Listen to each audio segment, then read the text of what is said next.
Hello guys, welcome to the another episode of the Unboxing Content Podcast. Today we have Hardik Lashkari at our show. With his 7 years of experience, Hardik is a copywriting and storytelling expert. He helps founders and top level executives of any company to build thought leadership in their industry.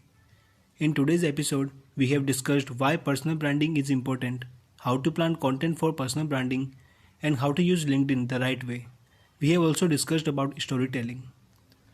Guys, this podcast has been a mentoring session for me. Many of my doubts has been cleared by this man that I'll be implementing from now onwards. You don't need to be a copywriter to listen to this podcast. This podcast is equally beneficial for anyone who wants to build their personal brand. I will add Hardik's social media handles in the description. Make sure you follow him. He posts amazing content on LinkedIn. For now guys, do listen to this episode Hardik Lashkari in conversation with Madhusudan Somani at the Unboxing Content Podcast.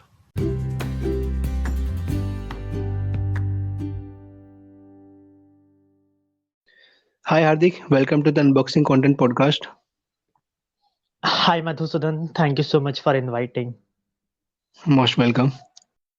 I was listening one of your live session with Sivesh Kumar of Startup Monk. There Hmm. you shared your entry into writing field. So how was that?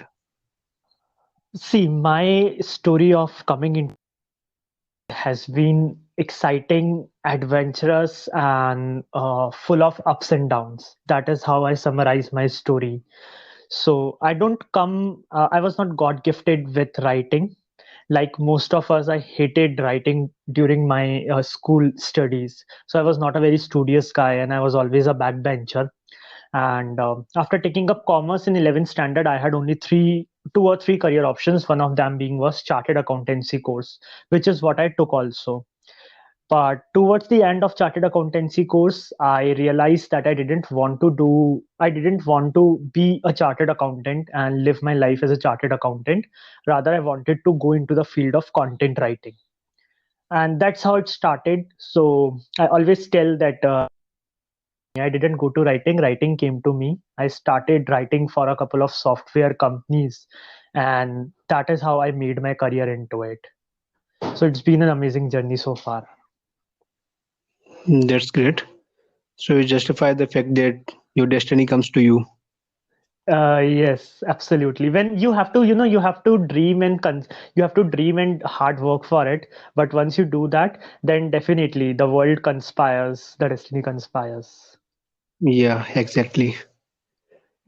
Okay, so basically, what do you do? Do you create content, you market, or do branding of companies and CEOs, or do all of these? Yeah, sure. So basically, I run a agency called Content Flavor, and Content Flavor has three major services. One is content writing, where we write content for startups as well as for individuals. The second is copywriting, where we create social media copies, website copies, landing page copies, sales copies, etc. Again for startups and businesses. And the third branch is personal branding, where I help founders, C-suite executives, and mentors to build their personal brand on social media.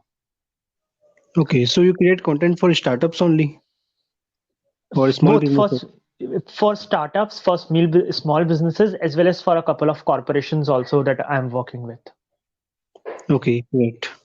You provide content or you do marketing also on their behalf? No, so basically, I take care of the content part because again, marketing is in itself a huge world. And I feel that I am more made up for content and for copywriting. So I take care of content and copy while other agencies or in the inside team of organization can take care of the entire marketing part. But I take care of its content lag part. Okay, so you do the best what you can do the best. Yes, absolutely. Because otherwise, what happens, rather than being a jack of all trades, I believe that it's okay to be master of just one. So I know that if I'm doing content or if I'm writing copy, it will convert. Whereas if I do not know marketing and I just read it from somewhere and do the marketing, results might come, but I will not guarantee those. I cannot guarantee. So then it does Yeah, not make any sense. yeah, that's right.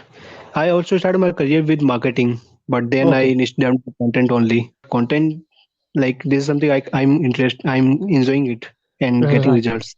Right. Yeah, this is what you should do. And I always suggest people that even in content and copywriting, always try to niche down as much as possible. So today, if you ask me, I do not write academic content. I do not write content for tech industries, and then probably I don't write newsletters. So I know Okay. that these are the things that I do the best, and these are the only things that I do. I don't take up those projects where I do not know anything, and uh, I am delivering something below par to the client. I do not want that kind of thing. So I always make sure that I am already getting only getting those projects where I can deliver above par and exceed the expectations of my clients. Yeah, perfect. So you started with freelancing and then you formed your company, Content Flavor, right? Yes, yes, yes. For a large part of my career, I worked as a freelancer, and only in May 2019, I formed my agency. Okay, so what inspired you to form your agency? Actually, a very interesting question because this is one question that I am get asked everywhere. That what inspired me to turn myself from a freelancer into an agency. Basically, I feel that when you are working as a freelancer, you are more of a solopreneur kind of guy, where you are a one man army for everything that happens from your agency. Whereas with me, while I take care of the content part of the company, I have somebody who I can look up to for the designing part. Then there is someone else who takes care of the personal branding for the clients. So then I get a support of all my team members to complete the project of clients. That is what inspired me, that I didn't want to be a solopreneur. Rather, I wanted to expand and make sure that I hire people who are best in the class in the field they are into. That gives me a Yeah, leverage. that's great. You alone you can do only in your limits, but with people you can do wonder. Yes, absolutely. How freelancing is different than running a company? Very different, because if you earn 1 rupee at freelancing, it is your 1 rupee. No one is going to take it away from you. But when you earn 1 rupee for your agency, then you will hardly get anything out of it because you have to take care a lot of things. You have people to pay to before you pay to yourself. That is the first, like the most important thing of being an agency.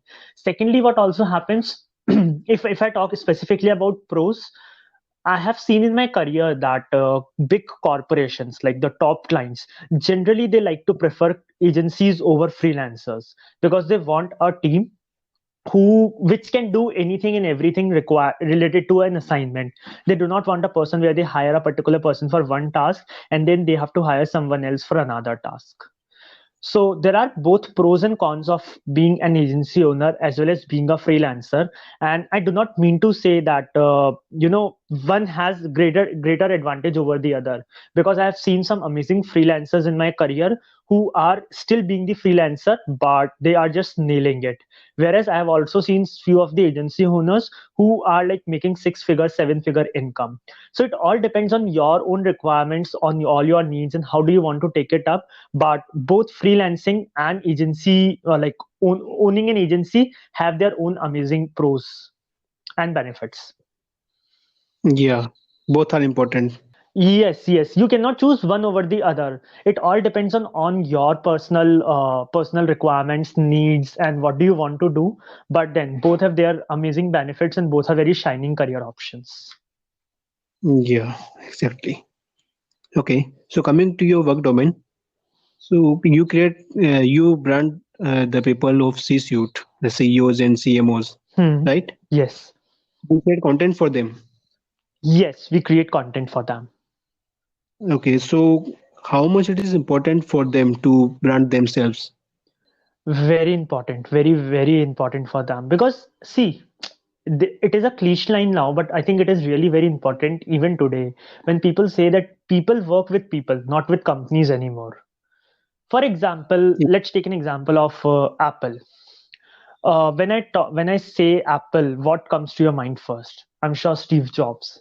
Similarly, Gates, when I yeah. say Windows, Bill Gates is the only person coming to your mind. That is a kind of personal brand that they have created for themselves. At the same time, when I talk of Google, doesn't Sundar Pichai Yeah, come to your mind? Sundar Pichai is not the founder of the company. Sundar Pichai is not an entrepreneur. He isn't C-suite executive, but the way he has created his own personal brand that gets reflected on Google also. Similar thing goes for Tim Cook because Tim Cook is not an entrepreneur. He's not the founder of the company. But the way he has built a personal brand for themselves, it gets charmed off on the company also.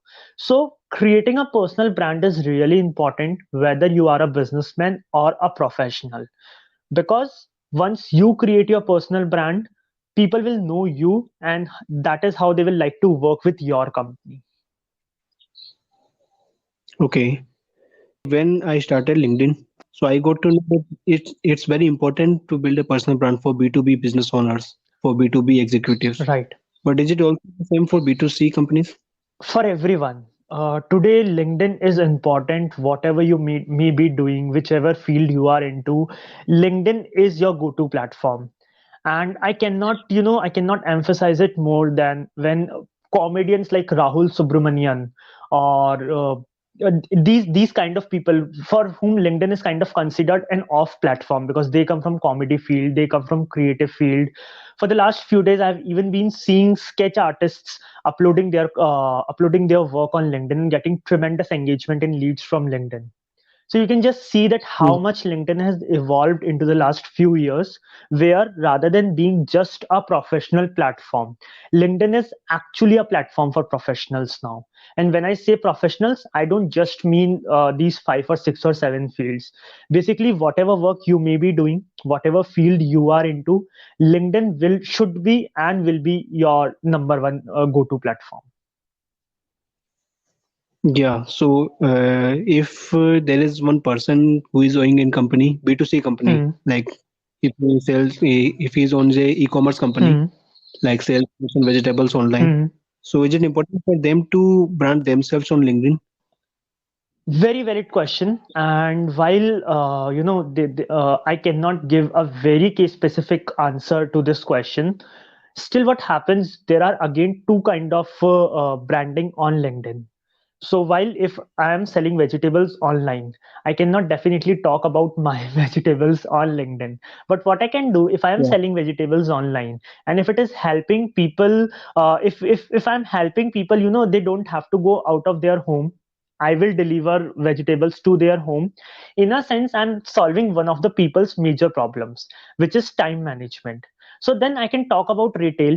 I am talk about what I am doing different from the industry, and I can talk about these kind of things.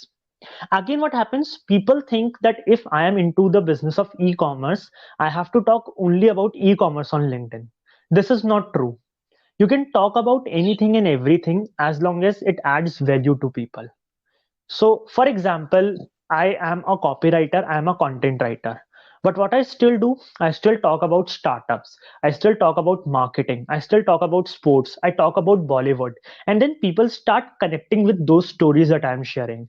And that is how I'm building a personal brand for myself. So it is really important for you to understand that you just don't have to restrict yourself to your industry. You can talk about other industries or the trends that are happening in your industry, how they will impact people, what are the things that you're trying to do to make sure that you are serving people. It is really very important in building a personal brand. Yeah. So like they have to expose themselves completely here. Yes, Then absolutely. what they While you might not do it directly, because again, if someone is into the business of selling vegetables, they cannot advertise themselves on LinkedIn. They cannot advertise. They cannot market their products on LinkedIn. But what they can do, they have a story behind what they started. They can put that story out on LinkedIn, and I'm sure a lot of people into a similar kind of situation will connect with with that person. Yeah, that's great. I'm getting example. I can't remember the name, but the founder of Smart Taxi. Yes, Dhruvam Thakur. Yeah, Dhruvam Thakur. He's doing very great with this. Yes, yes, yes. If you Those again see stories. Dhruvam Thakur, very, very rightly pointed, Madhusudan. If you again see Dhruvam Thakur is into a kind of business which you might not promote on LinkedIn because it has nothing to do with LinkedIn as such. But what does he do? He shares his founder story or the experiences with his customers or these kind of things, and that is where he gets amazing engagement. Plus, I'm sure a lot of leads, or not leads basically, but lot of partnering opportunities from LinkedIn which are important for our business. Yeah. Okay, so coming to the content part of C-suite Hmm. executives, how do you plan content for C-suite executives? Right. Again, a very valid question and a question that I get asked quite often because it is both important and difficult.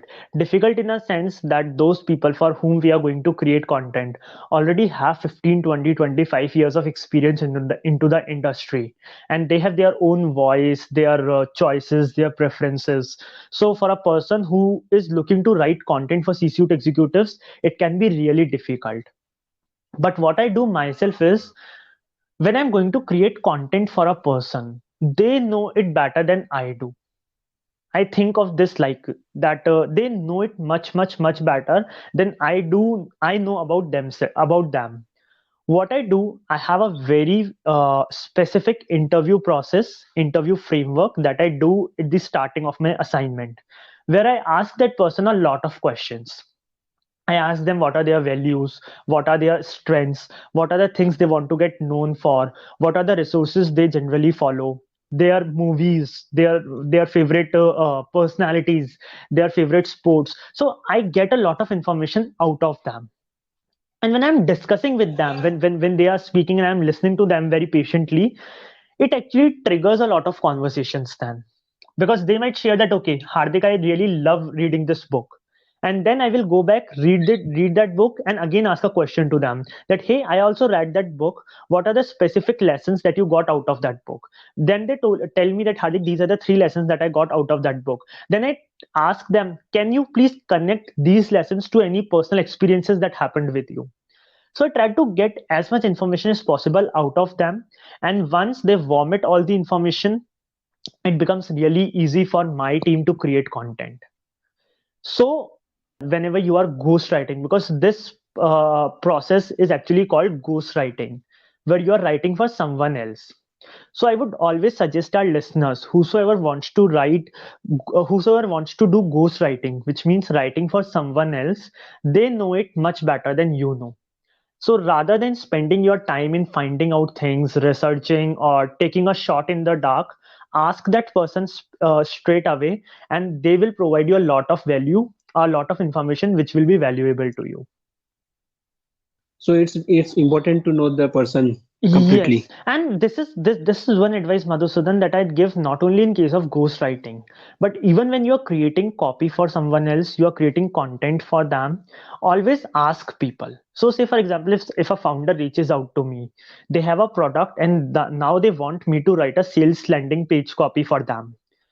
They know their product, their customers, their competitors, their industry much, much, much better because they have been researching, they have been doing a lot of hard work. So rather than me duplicating their hard work, I like to get information from them, whatever they have collected so far, and build it up from there. It saves time, it saves money, and plus I am not shooting in the dark then. So I always suggest people that keep your clients in the loop, ask them questions, ask them a lot of questions, and take their suggestions. It will be really beneficial when you are actually sitting down to writing content or copy. Yeah, that's great. So, do you have any form, pre-created form that you send to any client while signing any project? Yeah. So I have a couple of documents that I've created inside for my company.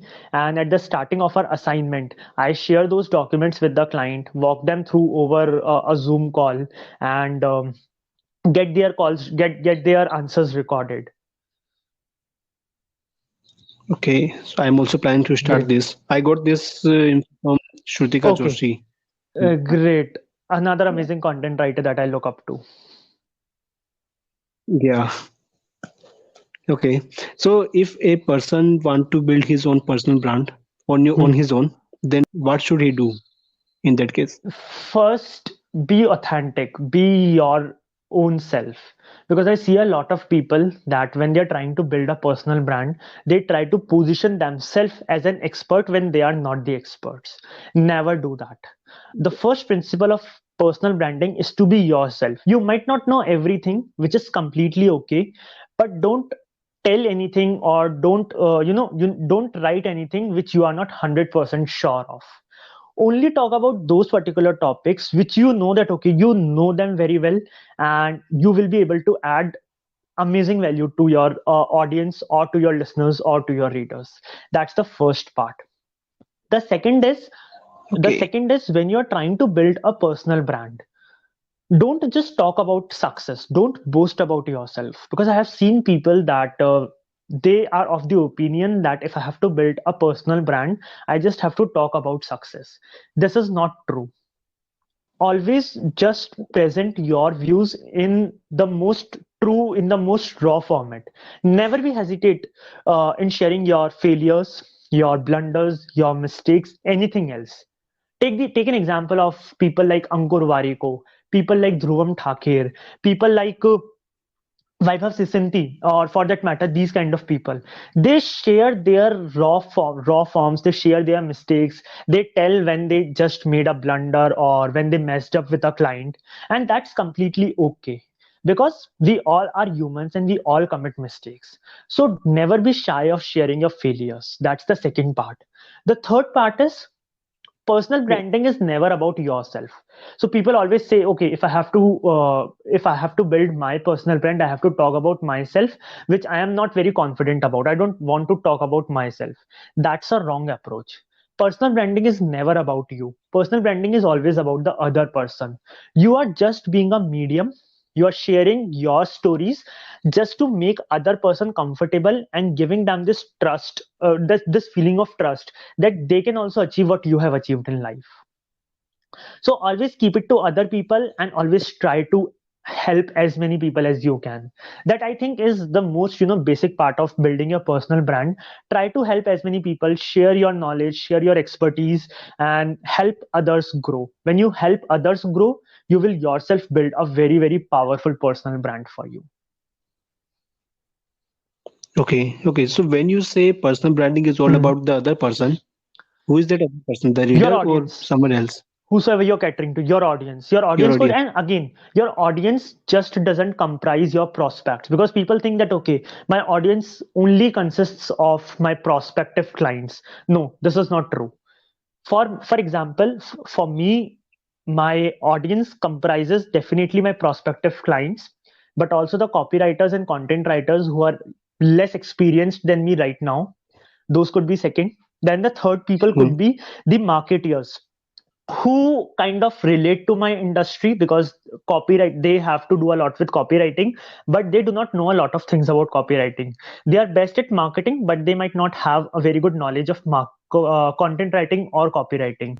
So they could be the third kind of people. So your audience always comprises various components, the majority being your prospective clients, but also your peers, your competitors, the new people in the industry, and people in similar industries. Okay. So it comprises the whole, like, the complete Yes. industry. Okay. So when we brand ourselves, we have a motive that we will get more leads from there. We will get more prospects. So should we create content in that, like in that mindset, or should we create content depending on our audience? Like if Hmm. I'm a content writer and I'm creating content to Hmm. get more projects, then should I create content to get more projects, or should I create content to connect with more content writers? If my audience is about like 70% content writers and 30% other people. See, as I again mentioned previously also, that your audience should, I want to say that your audience should comprise prospective clients, majority of prospective clients. So say for example, for me, I would to design my total audience that I want to cater to.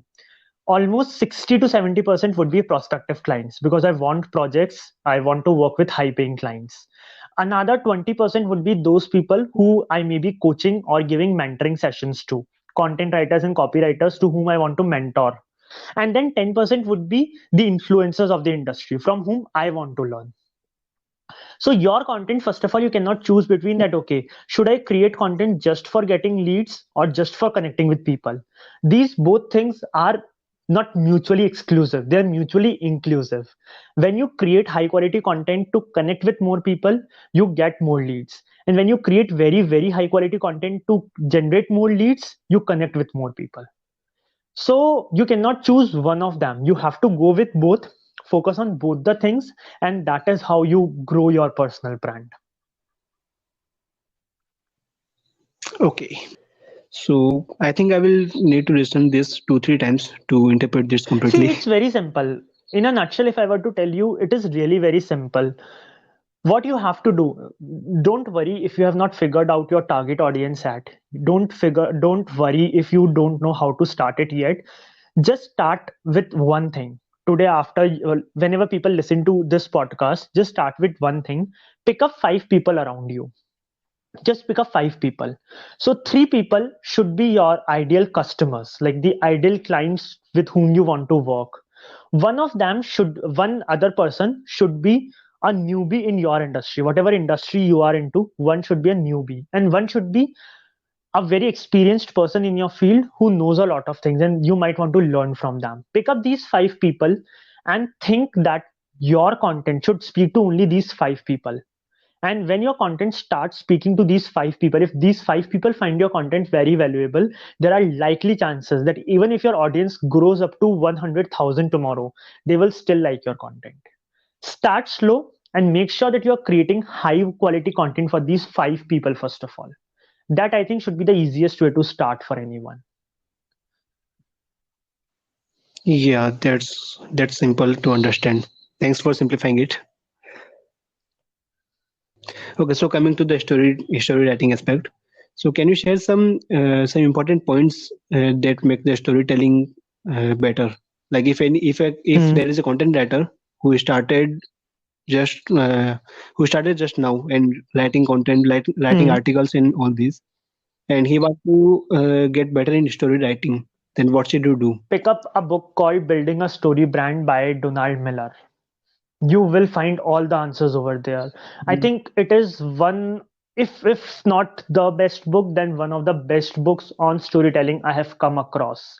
In that book, Donald Miller actually tells you step by step how to create a very, very powerful story.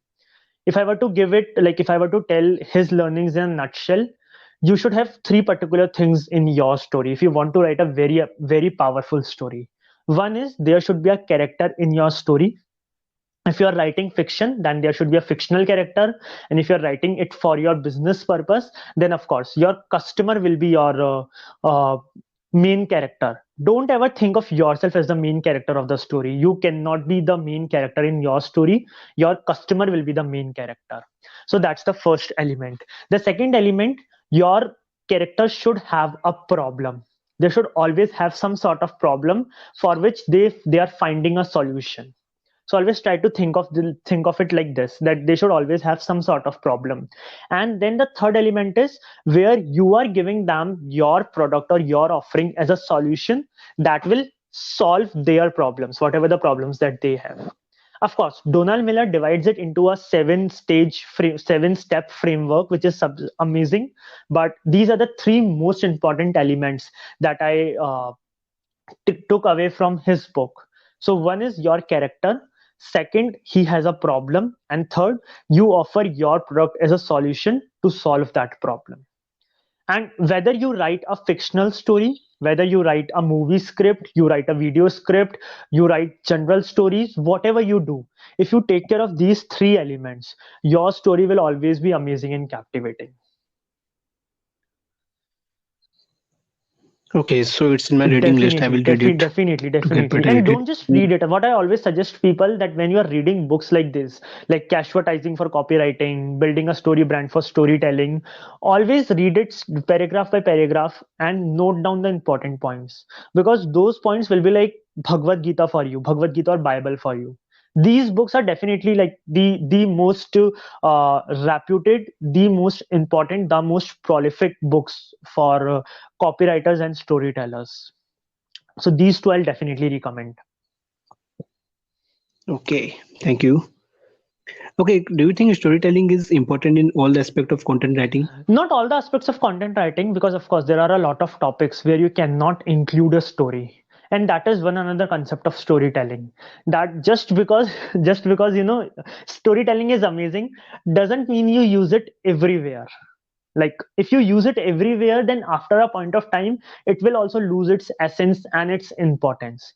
So always use things only when they are important. You have a lot of, think of it like this. I'll give you one analogy over here. Sachin Tendulkar had hundreds Yeah. of shots to play, but would he play every shot in every match? No. He would just play the shots No. according to, on the merit of the ball, according to the ball, according to the bowler, according to the pitch. But he had hundreds of shots in the book. That is a similar thing with you also. Just because you know hundred of things, or just because you are skilled at hundred of things, doesn't mean you apply them everywhere. Think, pause, think Okay. and analyze if this particular skill will be important over here. If not, use something else. So storytelling is important, but not for all the aspects of content writing.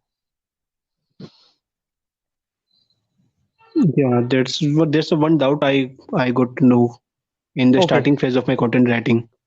I got to know storytelling is amazing, so I should learn this and Yeah, apply it's everywhere. amazing, but don't apply it everywhere.